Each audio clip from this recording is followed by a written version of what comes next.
What's up, elite people? Let's talk about sleep.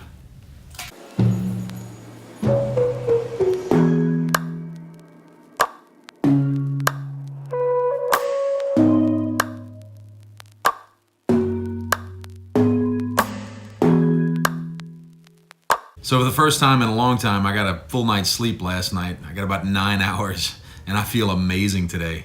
And so I want to talk to you guys about sleep. You know, the average adult only sleeps about 6.5 hours a night.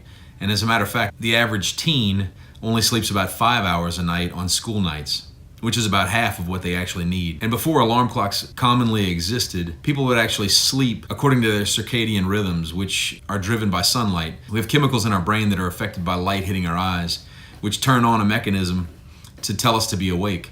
And before we had such massive light pollution in our world, people's sleep patterns were typically driven by the rising and setting of the sun. And so a couple of hundred years ago, before alarm clocks were common, people would actually fall asleep shortly after the sun went down, and they would sleep for several hours and then would wake up and would actually be productive for a couple of hours and then would go back to sleep and sleep until the sun came up.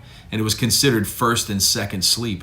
And so when you hear about famous people from however far back doing work in the middle of the night to candlelight, it was between their first and second sleep that they were actually doing those things. But people would typically get around 8 to 9 hours of sleep every night. And there's some scientific studies that kind of go along with that. The human reset rate is about 16 hours. At about 16 hours of being awake, we start to deteriorate physically and mentally. And as that increases, that deterioration gets worse. And so if we have a refresh rate of about 16 hours, it means that we need about 8 hours of sleep every night to be well rested and to reset that clock. The problem is that with all of our light saturation, people typically stay up later and later. And because of circadian rhythms and how strong that actually works in the human body, people don't typically sleep later, they just sleep less.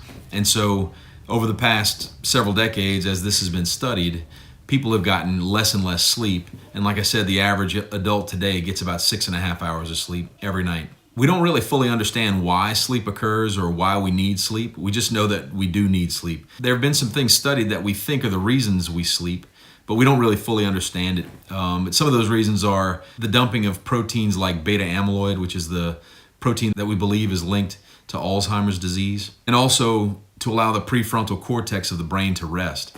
The prefrontal cortex is the part of the brain that's responsible for your decision making, and when we're awake, it has no rest at all. In fact, I'll prove it to you. Try not to think about a cat. And right now, all you're thinking about is cats. Or even try thinking about nothing. And you can't do it. All you can think about is thinking about nothing, because your prefrontal cortex doesn't rest while you're awake. And so being asleep is the only time that that part of the brain actually gets rest.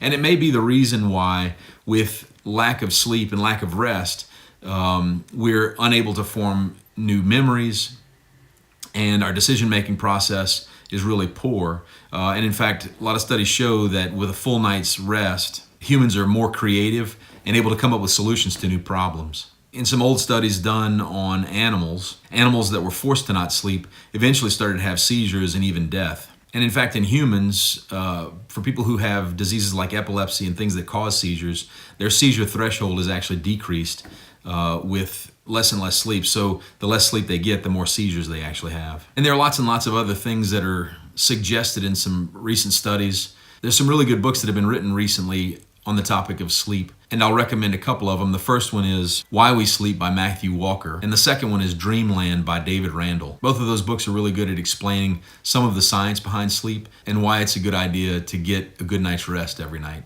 So check those books out, guys. And in the meantime, I recommend a minimum of 7 to 8 hours of sleep every night.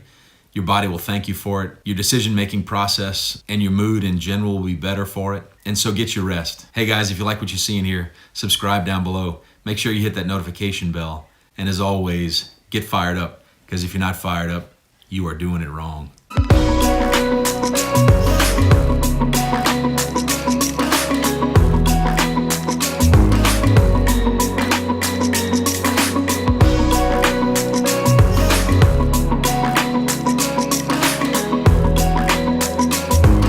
And hey, get rested up, because if you're not well rested, you are doing it wrong.